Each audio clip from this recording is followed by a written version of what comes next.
on to the next exciting thing for today.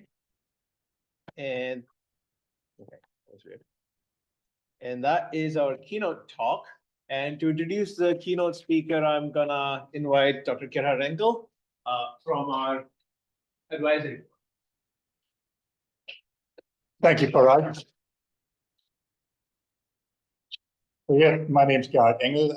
Bren introduced me earlier as an industry consultant. My day job these days is as Senior Director of Strategy and Information at a small company here in San Diego called Materials Design. Yes, it's a huge pleasure to introduce our keynote speaker, Steve Levine, who's going to talk about the future of computational health sciences. I've personally had the great fortune to have known Steve for probably the best part of 3 decades or something like that, so long time. And when I first met him, he was director of product development at a mid-sized software company really concerned with atomistic and molecular modeling primarily. And he'll probably talk a little about his own career. He's got a PhD from Rutgers University. He got that long before I knew him, but after that, really, I'll let him introduce his own career path. But one of the things that he's going to talk about today is really, I've spent a lot of time, well over 30 years in computational sciences.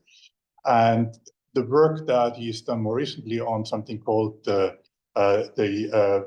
virtual human modeling, or the Living Heart project, is really one of the most impressive examples of applications of computational sciences to real-world problems, trying to not just save lives, or not trying to, really actually saving lives and improving people's health. So I'm tremendously looking forward to your talk, Steve, and thank you. Over to you.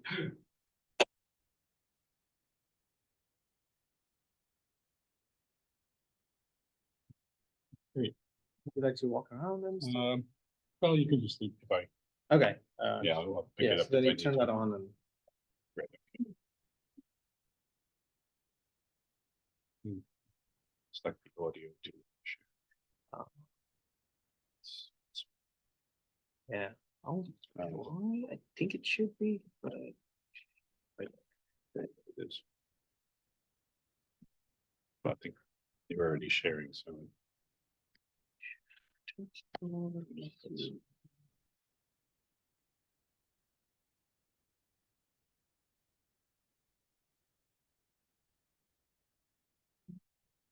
There's that. Yep. I don't know why that's not the default. All right, see if that works. Yeah. All right, we got over the technical difficulties. Okay.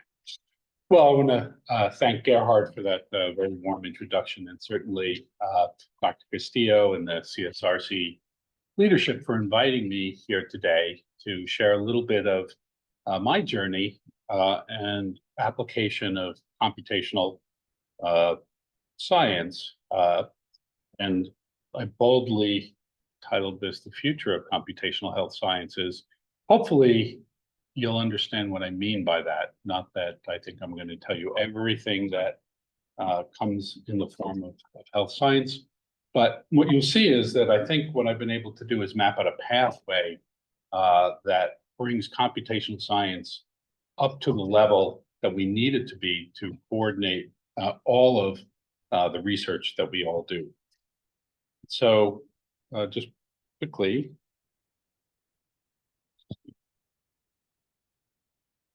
it works. All right. So as Gerhard mentioned, I'll give you a little bit of my personal journey because I think it's relevant. Not that you're so interested in what I do on a daily basis, but how I've used my education and computational sciences to bring me to the point where I've been able to have the impact that I have had. And then I'll talk about the work that I've done in particular, and I call it proteins to people, and you'll see what that means. And then a little bit about where I think the technology is going. So again, this is just a little bit about me. So I work for a company called Dassault Systèmes. We have an office here in San Diego. I'll explain how that office is relevant to me. I'm leader of something called virtual human modeling, a field that I started at the company over a decade ago. I've spent my career, now I have to keep increasing that number. I've stopped, now it's just 35 plus years. I'll stop adding, I'll just leave the plus, let it take its case. But I focused on using computational science to study really everything that happens in the real world. And my PhD is in material science. What I learned was studying material science is that things behave very much a product of how they're put together. So if you think about how things are made, that will be the best way to understand how they're going to behave. And I've applied that. So back then, talked about computational science, and I'll talk about it when I got my PhD. I was looking at how the atoms come together to be able to form unique structures. At the time, I was looking at things that were innovations in the 1980s, like fiber optic cables, trying to make them across the ocean, and the light scattering that happened at the very surface of the fibers. And that happens at the molecular level, and being able to study that on the computer was the only way we were able to solve those problems. That led to the silicon chips that we now all use today, and be able to get the oxidation layer exactly right. I applied it to the NASA space shuttle tiles to get the light weighting necessary and the strength for the tiles on the platform. All wide variety of applications, but all going back to the same idea that we're all built from the same basic principles, same components. I founded something we'll talk a little bit, I'll talk a little bit more about, the Living Heart Project. And I've been fortunate through that process to become involved with many government agencies, good and bad, but they all sponsor a lot of our work. I'm an advisor to the mission to Mars for NASA, came out of my work years ago at the university, all very adding together. So this is a little bit of a map. It's small, you don't have to see the individual details, but this gives you a sense of the local companies, or the companies that have led me to where I am today at Dassault Systèmes. So I, as Gerhard mentioned, I got my PhD at Rutgers, and I joined a small startup that was based here in San Diego called Biosim Technologies way back in the 1980s. Some of you weren't even born back then, but we believed that computational sciences were the future of science. You could do drug discovery and materials engineering using computational science. And we were pretty successful being able to do that. That company ultimately went public. We merged with another company, which is in fact where I met Gerhard. We worked together for many years. We went public as the company ACSESS, which was then subsequently bought by my current company, Dassault Systèmes. So, and all these other companies that I show you have consolidated their unique technology that have all added to our ability to represent the real world based on the fundamental principles of how things behave. And so all of those technologies have all led together to create this portfolio of tools that are now available pretty much to all students and to anyone. So I thought I would throw this slide in, because we're talking about computational science. Why are we so interested in this? Why is it so important? Well, this is a slide I've actually been showing for many years, and maybe hard to follow. So this is the graph of about what you can get computationally for about $1,000 in computational speed. And then on the right side, it shows you about the equivalent of what that means in nature. So when I started, my work was around here. You could get for $1,000 about the processing power of a worm. But we were still bold enough to think we could solve real problems with a worm's brain. And we had to be very clever to be able to do that, but we did. Now, fast forward, this is where we are today. If you notice, that's not a worm's brain anymore. That's a human brain. So for the cost of a nice cell phone or a laptop, you now have the processing power of the human mind. And that curve doesn't stop here, it keeps going. So the question is, what are we going to do with that power? This is an engine of innovation for humankind that's existed now for decades and will continue to process. And what's key is that we understand how to use this power to solve really important problems for the world.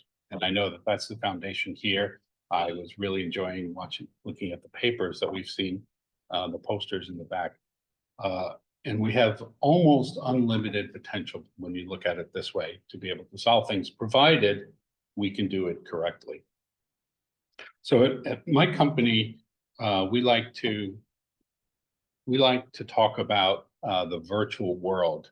Many people like to use the term digital technology, digital health.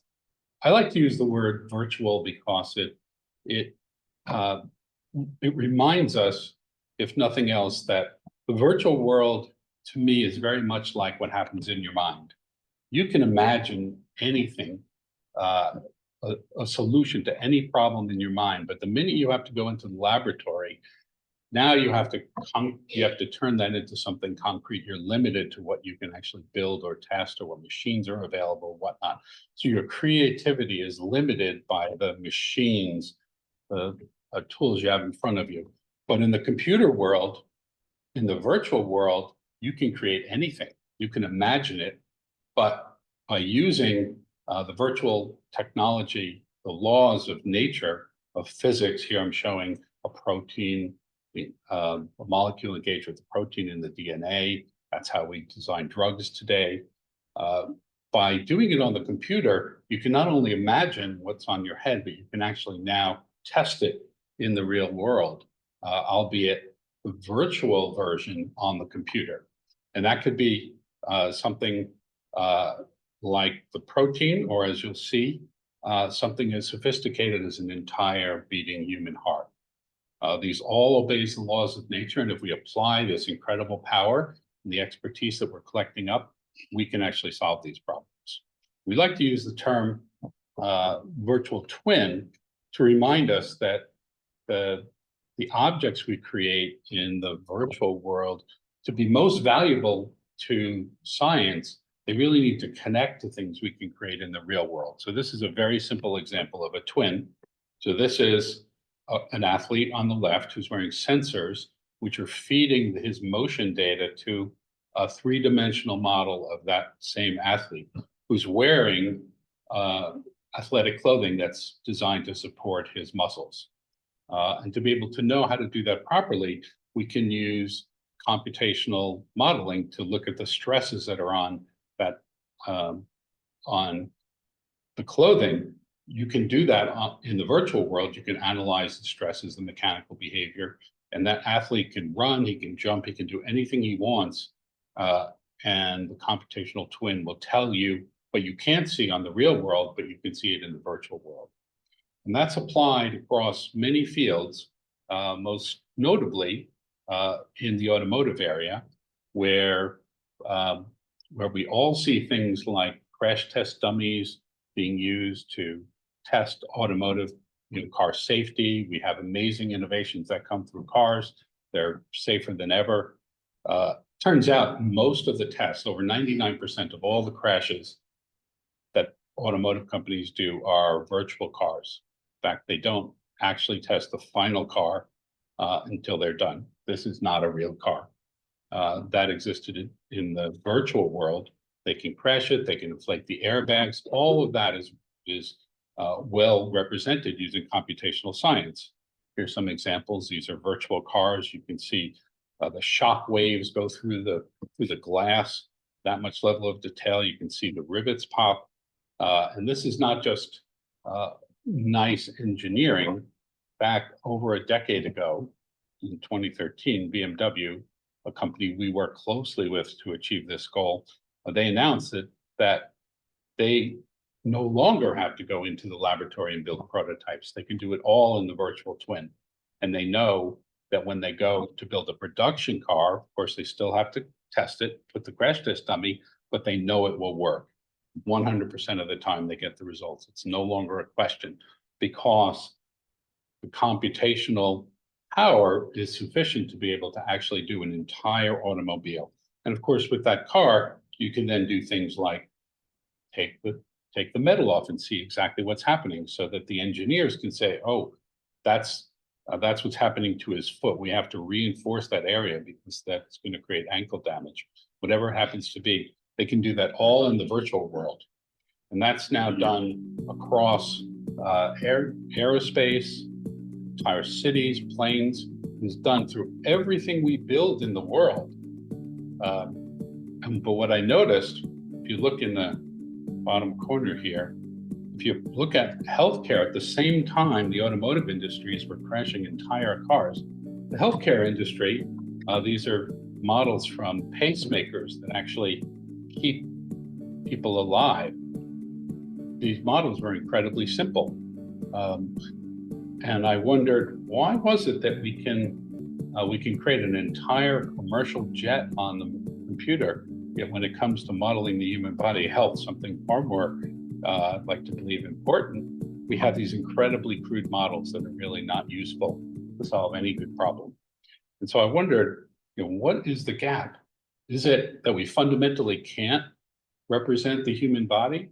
Or was it simply that the process of modeling the human body has come together in a different way? All of us, again, if you look at the posters, we take these very complex systems and we break them down into a manageable piece, and we all study a small piece of the puzzle. And so you end up with this knowledge that's incredibly fragmented. Thousands of research groups around the world, millions of doctors collecting data, the regulatory agencies overseeing the applications, the government doing their piece, doctors. And I wondered what would happen if I could bring all of these experts together, the scientists, the engineers, the clinicians, all work on the same representation of something as fundamental as the human heart. The same way an aircraft company brings together an expert in the engines and the aerodynamics and the landing gear. They're all specialists, but they have to work together. Otherwise, that plane won't fly. So what if I could bring together all of these specialists to work on something as fundamental as the human heart? Did we actually know enough as a human race to build a human heart? Or is it still beyond our comprehension or the tools we have to actually represent it? So I started something that I called the Living Heart Project. The idea of effectively crowdsources, bringing humanity's knowledge about the human heart to see if we actually knew enough to be able to do that. And it was no small task to recruit all of these experts to work together. These are people who have different disciplines. I heard Dr. Castillo talk about interdisciplinary. So if you sit a doctor down with an engineer, I don't know if you've ever done that, but they don't speak the same language at all. They don't understand. They look at the same problem and they see it completely differently. And you had to establish a way of creating that interdisciplinary connection. And what I found was it was actually the model of the heart that brought everybody together.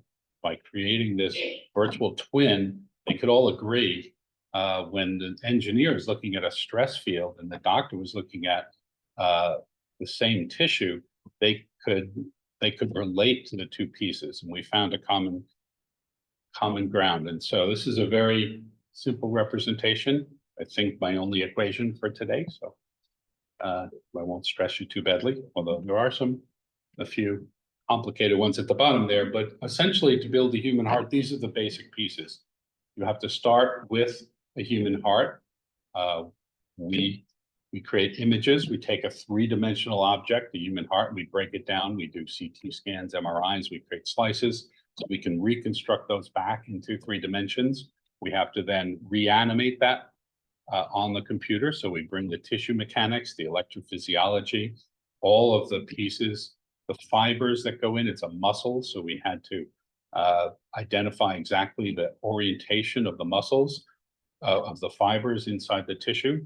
We found that there's a technique called diffusion tensor MRI that follows the migration of water molecules in a field, and they migrate right along the path of the fibers. So they leave a trail. So we were able to get a trail.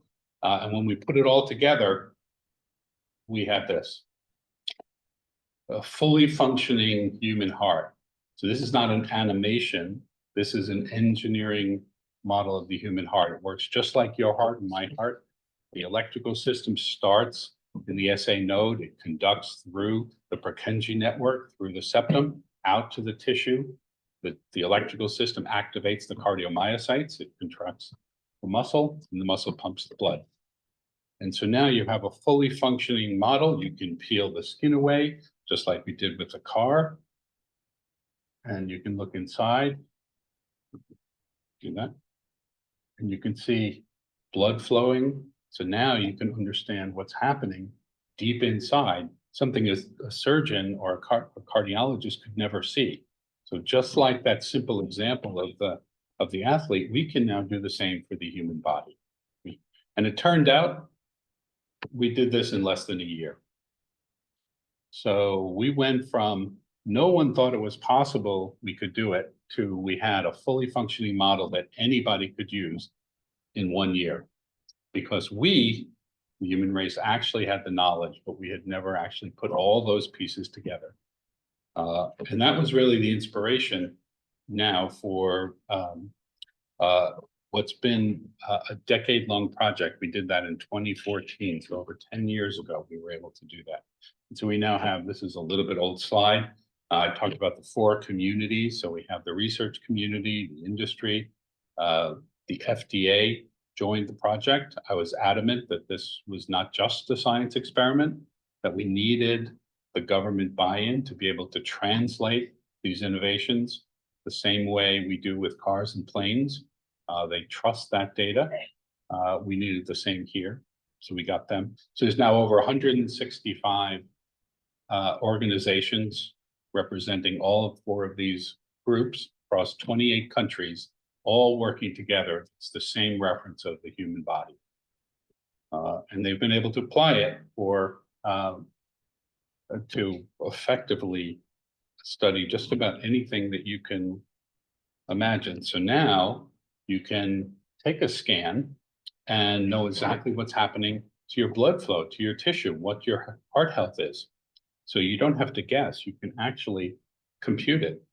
And you can share it. So the mind, there may be a very skilled clinician who can look at that echo and tell exactly what's happened to the heart and the tissue because he's looked at it for 30 years, but you can't tell. But if you look at the virtual twin version of it, now you can know exactly what's happening. So you can have a conversation with your cardiologist, with others, about exactly what's happening because we've taken that invisible, what's in the virtual mind of the cardiologist, and made it visible. So I'll give you just a couple of quick examples of how we can use this. This was the very first study. As I told you, I arm twisted the FDA to join the project. I basically refused to leave Washington until they joined. And so they said, well, show me what you can do. And I said, well, we know you don't have a standard. Talk about something like a pacemaker. So these pacemaker delivers an electrical charge when you can't deliver your own. And there's a very simple device, effectively. All it does is has a timer and it sends a signal through a metal wire. Problem is that metal wire has to get inside the heart. And metal can fatigue if it's under a lot of pressure, constant beating. Your heart will beat millions of times. And those leads sometimes fail. And if you're reliant on that electrical signal to get through and that lead fails, bad things happen. And so there's no regulatory constraint on what happens inside the heart because they said, we don't know what happens inside the heart. So we have to just let nature take its course, guess. And I said, well, I think we can actually tell you what happens inside. So we designed a clinical trial using our model. We designed a technique where we went to the companies who make the leads and said, here's our heart, put your lead in, submit the data. and we'll run a clinical trial on the virtual cohort of hearts. And it turned out we were successful. We were able to do that. Here's a visualization. So this is something that the doctors particularly like, because they didn't really like looking at stress strain curves and things like that the engineers like, but they liked looking at the leads inside the heart, but color coded by the strain. So they could say, wow, you're telling me that if I leave extra wire inside the heart, it's actually going to increase the stress, make it less likely. I thought it was just the opposite. And they could immediately tell that because of the environment that was in there, they could actually improve and design the location that's right for that particular patient, which matters, particularly if it's a small child, has a completely different morphology. But not only can you look at the stress on the heart itself, but what you see on the right is we can actually tell you how that pacemaker is working. So that's the electrical wave propagation that's going through the heart. So the doctor also has choices exactly where to put that lead. And so you can actually tune it to be able to optimize both the function of the heart and the longevity of the device. So no more guessing. You can actually do that analytically. Now, more interestingly, like we see in the sophistication that's coming from cars now, because you have the ability to actually test these things, they've now developed leadless pacemakers. So they've gotten rid of the leads completely, and they put the device right inside the heart, because now you can see some of the very first work we did, in fact, with Abbott Labs. They have to be able to, if they're going to put the pacemaker inside the heart, they have to make sure it won't release. That would kill the patient. So it has to be able to hold under all the stresses, the flow of the blood going through it. This is an area where you can't really use animals because they don't have the same, one, they don't have the exact same hydrodynamics, and two, there's just too many options. You can't do thousands of different animal studies. They were able to do it on the computational heart, and in fact, the most recent one, they now have two. As you know, the heart has a synchronized beat, bump, bump, bump, bump, the top and bottoms of it. So they put one in the top, one in the bottom, and it's connected through your cell phone. So you have a little wireless network in the heart, and if you need, you can monitor it, you can turn it up. And so we're now able to engineer the human body in a much more sophisticated way, so that we can bring what's so much of this technology that we see in our everyday life into healthcare. It's very much a game changer in terms of how we think about these devices. Another example, this is a brand new approach that they take to replacing the valves inside the heart. So it's, as you imagine, the valves inside your heart is very deep within your body. Nature has protected it. Your valves even deeper inside the heart.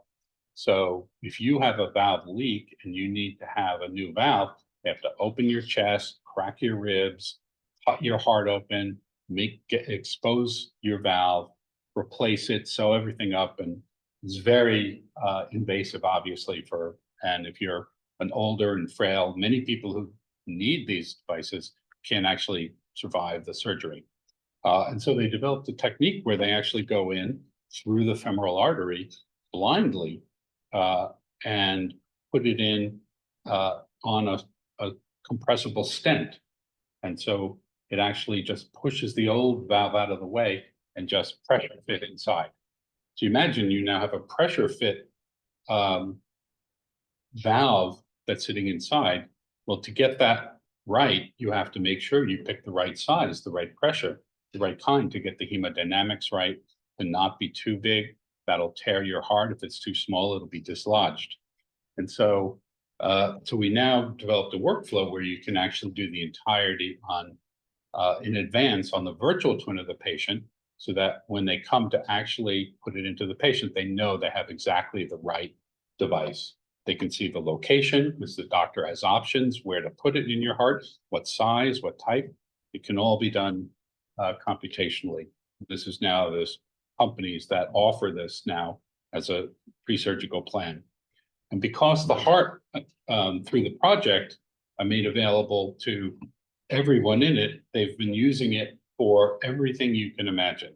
Pretty much every disease that the heart can have, they've used it because it works like the human body. Therefore, it's capable of representing anything that the human body can be exposed to.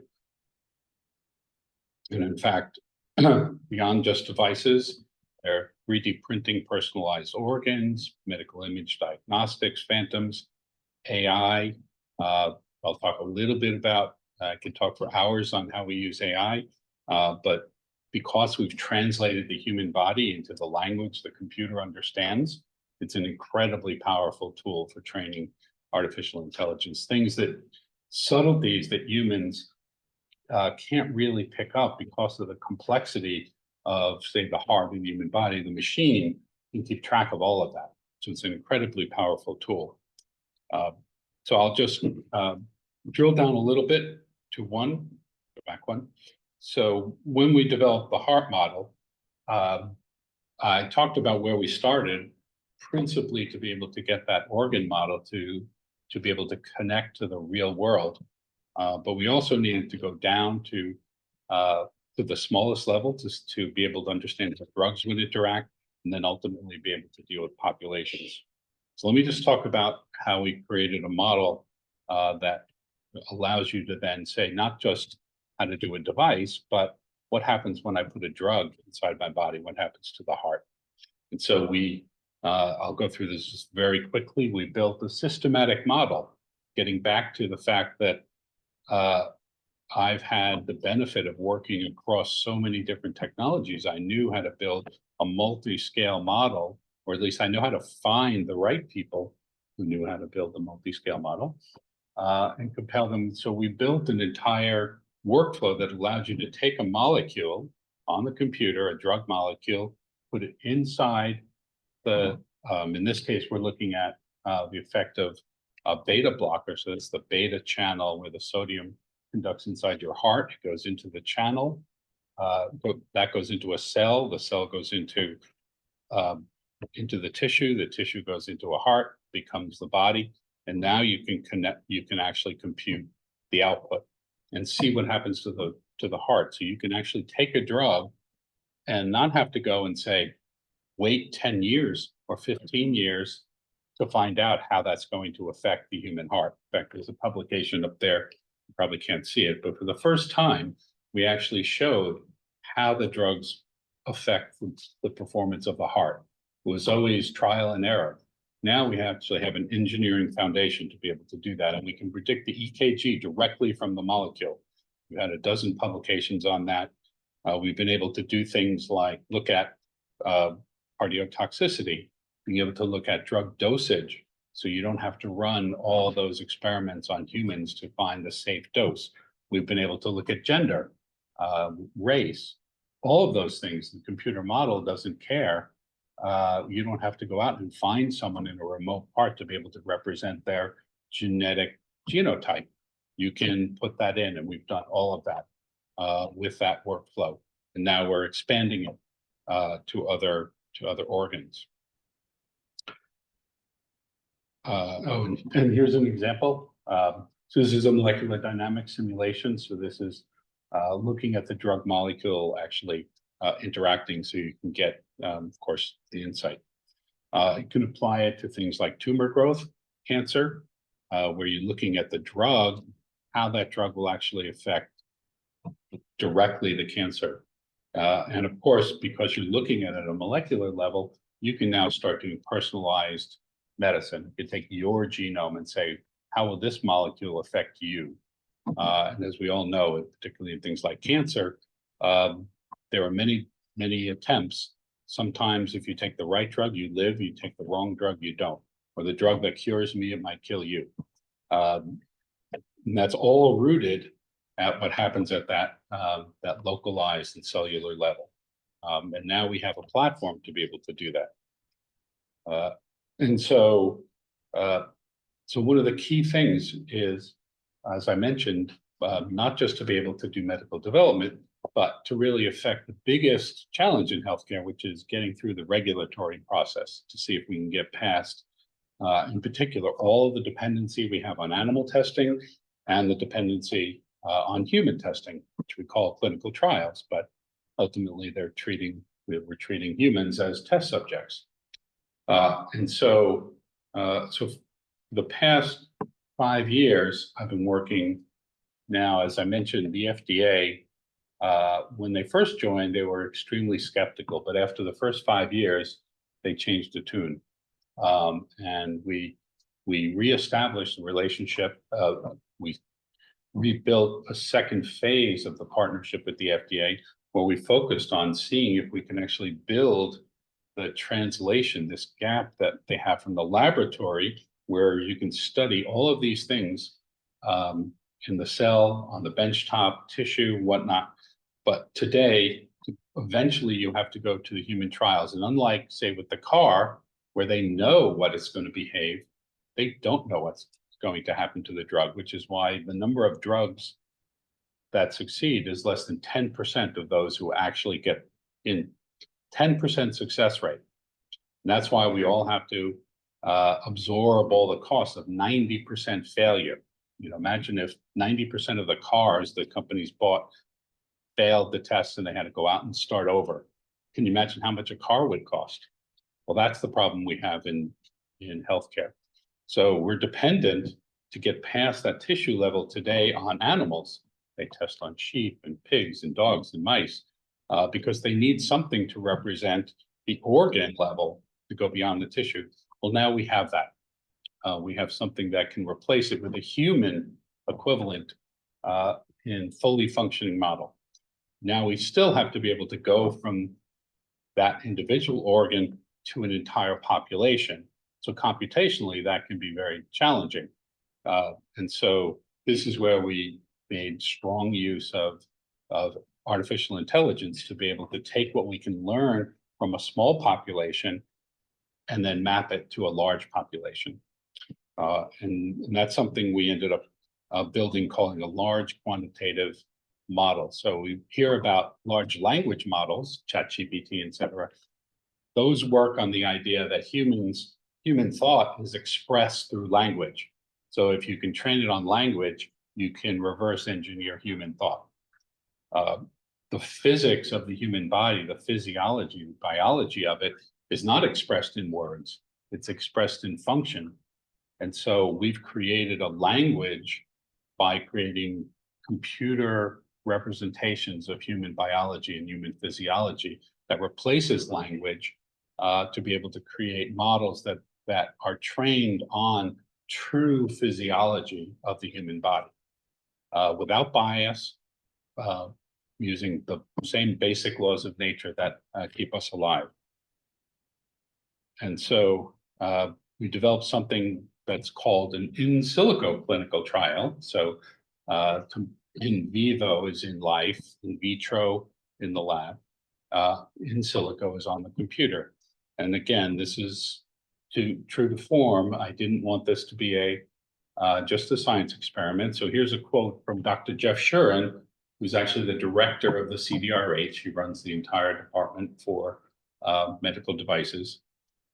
And they funded this project directly. I was a co-PI for 5 years. It was an FDA PI and me. And at the end, so at the kickoff meeting for that project, this is a piece of what he said. He specifically said to the team, look, well, the way we do things today, that's really out of date. We know that. We think it's time to change the world, and we think this is the way to do it. And so the FDA went in the period of 5 years from barely believing what we could do is possible to the director believing this is the future. And that motivated the team quite heavily. I won't go into the details, but the basic process is to start with a patient. You still need to be able to understand the disease you're trying to treat. In this case, we looked at a mitral valve, the most complicated and important valve in the human body, a treatment for that. So we modeled the disease condition, the leakage that happens, and then virtual treatment. So we replaced the process so you could go all the way from creating the patient to treating the patient and looking at the outcome. And so over the course of that project, I won't go into detail, but happy to chat with you about it. We built an entire patient population, started with a small number of real patients, used the AI to help us build an entire representative population, apply the inclusion criteria that were appropriate to be used in the real world. And as a result, and in the end, we ended up with a complete clinical trial that replicated the outcome of the real trial. Only it took them the better part of 18 years for this device to make it through the real trial. And we were able to do it in 6 months. And so all of that we published just last year, the very first guidance in a peer-reviewed journal on exactly how to do that. So now any company can actually replace humans in a trial, animal testing with virtual, the virtual twin, the synthetic patients, in the way that we defined. And so, so it's been, quite a journey. I flew through the technology very quickly to give you a feel for what we've been able to do, and I've been fortunate to be able to be the director and the leader of this project now for 10 years. And of course, it's all the experts that have been able to contribute that are the real heroes. I've been able to coordinate, use my experience in computational science across a wide range to be able to know how the pieces fit together. But as it turned out, when I started, there wasn't a lot of belief that it was possible. And so I wanted to create a vision of what could be possible if we were able to actually take the guesswork out of medicine. So I created a little video at the time, and you can still see it. Go out on YouTube and see the video. I didn't have much of a budget, but did the best I could. And I told the story about a young girl who was going through a complex procedure, heart procedure. And these are very difficult when you're doing them on children. Their hearts are small, they have defects, they're different than everyone else, so there isn't a lot of data to go on. And so I told the story of how the technology could work through that. And many people ask me, why didn't you choose somebody who's more representative of a heart patient? Guy sort of like this who might need a heart surgery. That's surely the target audience. I did, as you can tell, I did toy with that idea, but instead I really tried to tell something real. And so I told actually the story in the video was actually based on a real patient. So this was a girl who actually went through, in this case, as it turns out, getting a pacemaker at 2 years old. And she was inspirational because she actually really made a compelling case that she could live a normal life. She did normal-ish things. She couldn't do anything impact, but she could do sports like ice skating. She worked to raise money for cardiac patients. Here she is singing the national anthem at a baseball game. In fact, here in San Diego, I think you could see that, supporting it. And there she is getting her 4th pacemaker. So I talked about those wires. So she had 3 wires break inside her body. Fortunately, she was not absolutely dependent on it, so it slowed her down. It didn't stop her, but 3 out of 6 wires, 50% failure rate. And she chose, and this was her a few years ago when that's me presenting it 10 years ago on stage. That's a pretty lonely place, by the way, on the stage back then, telling this story before I had anything to really show for it, just the idea. And here she is, or there she was at the time in 2011, using her life experience to become an MD PhD neuroscientist, because she believed that she's alive because scientists before her learned how to be able to create these devices that brought her to life. And she wanted to be able to do the same for a new generation of children with neurological problems who have far fewer treatments. And if you look closely, you might be able to tell this is my daughter.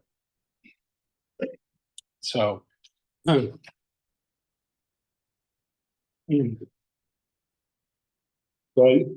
thank you. So I spent not just my professional career bringing it, but crashed together my personal world to be able to understand the challenges necessary to bring it together. And I brought the passion that only a father could bring when your child's life is on the line. And so very quickly, the FDA knew I wasn't about to leave. I couldn't fail. And we didn't. And she continues to inspire. And I brought this, it might be a little hard for you to read, but she continues to inspire me. This is from her application to medical school. That's her on the side. So she did, in fact, get a PhD called Spring Harbor in neurology, one of the top programs in the country. There she is presenting a poster at a conference that the head of the department said at her PhD defense, I was there, will force them to rewrite the textbooks. She had rediscovered the way neurons are born and grow inside of the human brain. There she is last year as chief resident in the #1 program at Texas Children's Hospital, pediatric neurology. So despite the fact that she slowed down by her heart and should take a nice easy career, she did not. And of course, she has a San Diego connection. She grew up here. Her surgeries were at Rady's Children's Hospital.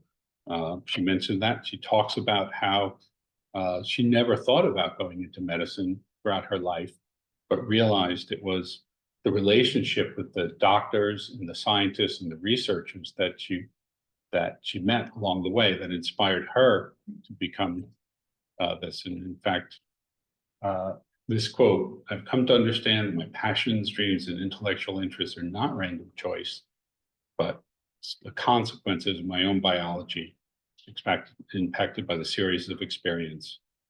And so we all experience, when we talk about healthcare, it's not just the people who are professionals in healthcare, but all of us. We all have life experience, and we all can bring a lot to the table. And I spent 2 decades helpless as a father, watching her doctors guess, until I finally realized that I could do something. I could bring what I do professionally to the table. I'm almost embarrassed when I look back. It took me 20 years to figure out that I could actually do something. But once I did, it changed everything. And so I'd like to give her a chance, if the video works. We actually got recognized in a little video that they did on our story. See if this will play. So you can hear from her words, which are far better than mine. So now, if I had an imaging study, you could make a model of my heart, and you could actually run simulations of thousands of patients that don't actually exist. So I could know how this will progress, how any interventions would affect my heart. The best thing to do is take what you're given and be inspired by it. So I don't know if you were able to catch that, but you know, those words have stuck with me ever since then. Take what you're given and be inspired by it. And I think that has driven me over the course of this 10 years in the project to be able to have a project like this, by the way, with no external funding. It's been running for 10 years now without a hitch, without having to go to the government and get funding every year, just channeling the work we're already doing into a constructive fashion. And what's exciting about that, and I could talk all day on this. So this is just a quick slide of work we're doing with Boston Children's Hospital, who are now doing this. They are now modeling pediatric cardiac patients. So before they go in for surgery, they build the virtual twin. They perform the surgery on the child. They optimize the surgery, and then perform it on the real patient. And it's a game changer. So, and this is the top pediatric cardiology program, and 38% of all the children that go through that, over 1,500 children, in fact, it's 1,700 now, have had their twin built. And the doctors tell me that when the surgeon goes in to meet with the engineer who's actually working on it, he comes in with a plan. This is what I plan to do. 100% of the time, when on the complex surgeries, they come out with a better plan. And which means that these are the top doctors in the world in this space. And they would not have created, even the best would not have created the best opportunity.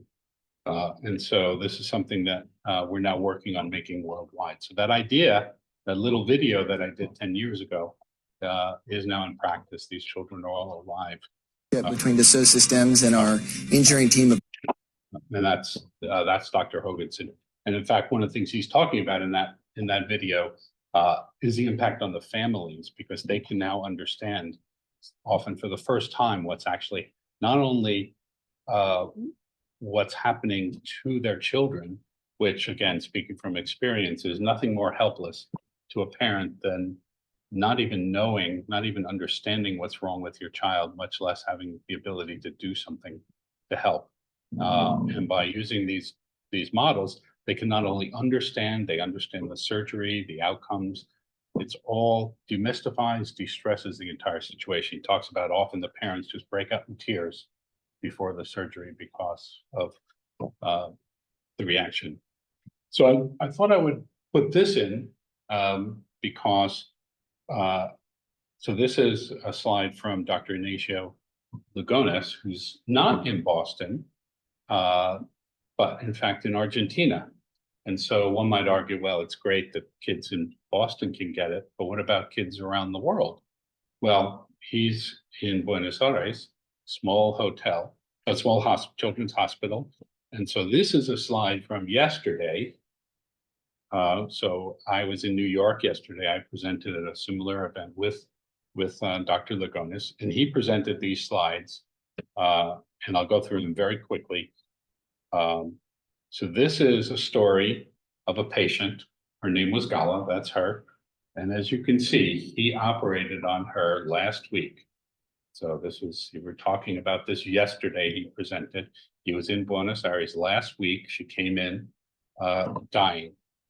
Her heart, her aortic valve was failing and she was dying. She could barely move and she was in pain all the time. This is her just before surgery. And I won't be able to go into it in detail. So here he is presenting yesterday the results, and what you can see here, you won't be able to hear him describe it, but he's presenting how they uploaded the patient data to New York. We have a partnership with the University of New York. They designed a valve on the computer, sent the design back. He created that valve directly from her tissue. That's on the right, used her own pericardium, which is the tissue that surrounds the heart, using the design that we created. You can see it in the center, and performed that surgery. And Hola, then doctor, this was decile. her on Sunday. Acá estoy feliz, decile, Went me home voy the a next casar. day. And so that's 1 week from the day she walked in to she's dying to be able to walk out to get the work done at an expert facility in New York. And then he was in New York to present the data 1 week later. And so, so we're on the cusp of a new way of thinking about healthcare, in my opinion. And in some ways I capture it here with the evolution of medicine, where we began with just observation. And then we started to do experimentation. We learned how to create drugs, and those gave us pharmaceutical companies. Originally, we got doctors in hospitals that were just places where people could practice and observe and capture their expertise. But we've now taken on to a new realm of understanding. with that computational power continuing to grow, we're going to have completely new healthcare models, new kinds of companies, new kinds of paradigms. Hopefully, we'll see costs, sustainability will be completely changed. I think the model that we had, I think the director of the FDA said it right, it's time to change the world, and I think we're on the cusp of being able to do that. This is one of our advisors in the Living Heart Project, Partho Sengupta, who's the head of cardiology at, as it turns out, at Robert Wood Johnson Hospital, which turns out to be where my daughter was actually born. Completely fortuitously, but as it worked out. And you could see from his quote here, he just believes that, you know, this is the future, but it will challenge their understanding of how it works. We have to rethink how healthcare is produced, but that's the opportunity. That's what the students here are going to do. You're going to be the ones who are going to create this new healthcare. You know, we can help facilitate and steer and guide, but it's your creativity. With these tools, anyone can now go and get this heart and come up with ideas on how to solve heart failure, which, by the way, is still the #1 cause of death. A lot of people don't think of other things that maybe capture your imagination more, but you are still more likely to die from heart disease than anything else here in the US as well as around the world. And so I imagine that unlike today's electronic health records, which are really just digital copies of paper results that we used to get, not helpful for helping anyone with any medical progress, but instead taking all that data, translating it into a system model for the human body so that, you know, as you grow, your health record grows along with you. And so at any point when you needed new information, you can pull your electronic twin out. And I'll just finish up, so I know I'm about at the end, with just some concluding words on how I actually do get to tell this guy's story 10 years later. Not so much about his heart, but in fact his brain. And so I'll just tell a quick story about a patient here in San Diego, because I thought it's always good to talk about people here in the community. And so he was diagnosed last summer with a massive brain tumor right in the center of his skull. It's been growing for decades. It wrapped itself around, it grew off the pituitary gland. So it grew outside the brain and grew into the brain, penetrated through the dura, was leaking cerebral spinal fluid, was getting into his sinuses, into his eustachian tubes, causing infections, threatening his life. On the left, that's his MRI. On the right, I just pulled the tumor out to give you a feel for how complex and where it was located. So the tumor on the left, you can see that's a scan of his carotid arteries. That's where the tumor was located. It was wrapped around the carotid arteries that provide the blood to his brain. On the right, we're seeing the optic nerve. So the optic chiasm is where the two nerves come together and it wrapped around and engulfed his eyesight. And here you can see how we modeled not just the tumor, but the virtual twin of the eye, because we've gone well beyond the heart to the entire body. So you can see how it's controlling the vascular constriction and threatening his blindness. And so right here in San Diego at UCSD Medical, Dr. Thomas Beaumont, who happens to be a specialist in using 3D virtual twin technology to reconstruct and perform surgery on him in the same way that they do with that heart, so blindly. So instead of cutting his skull open, peeling back his brain and taking everything off, they operated blindly using his twin in the OR through his nose. Camera in one side to be able to see the twin on the wall, and then systematically operating and 100% successful. In fact, it was written up in the Washington Post just this past October. There's a quote from Dr. Beaumont of how important it is to be able to do that. It's a game changer in terms of the success rate, the outcome, et cetera. And so, so what's exciting is that we now have not just, we started with the heart because it gave us an idea of how to do it, but now we've applied it to the brain, to the lungs, to the kidneys, to the liver, all parts of the body. And there you can see the virtual twin of his head. And I'd love to have invited him here today to join me so you can see how well he's doing. But I can't do that because, as it turns out, that was my brain. So I'm following along in my footsteps of my daughter, the neurologist who helped guide me in the turn of the tables. She became the doctor, I became the patient, and my virtual twin is the reason I'm here today. And so I really do believe that we're on the cusp of changing the future of healthcare using computational medicine. Thank you.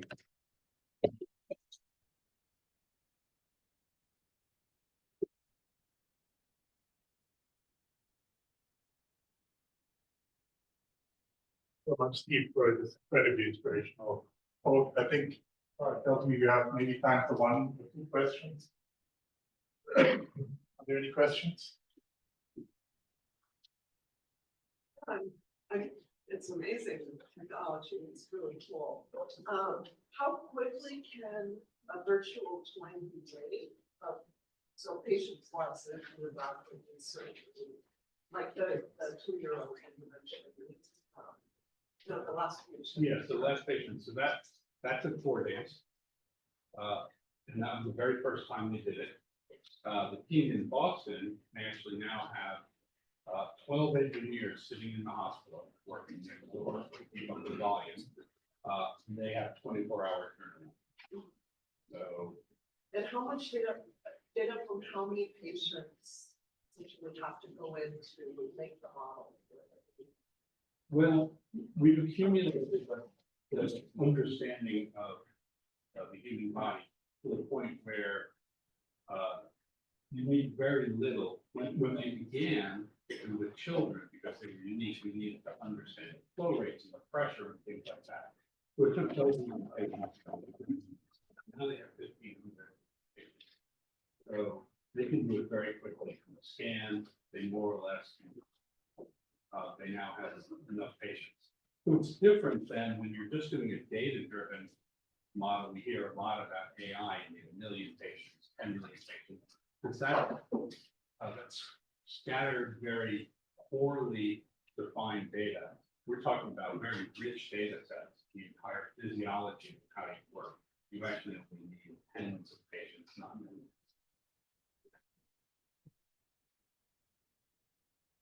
I think, well, in the interest of the schedule, Yes, we should probably wrap it up here, but I think you'll be around for a little longer. I am, yeah. Yeah, I'll stick around and So again, an incredibly inspirational story of how computational sciences can really impact almost any area that impacts our life. And of course, this is a particularly beautiful example. So thank you, Steve. Well, thanks. Yeah, thanks. Thank you.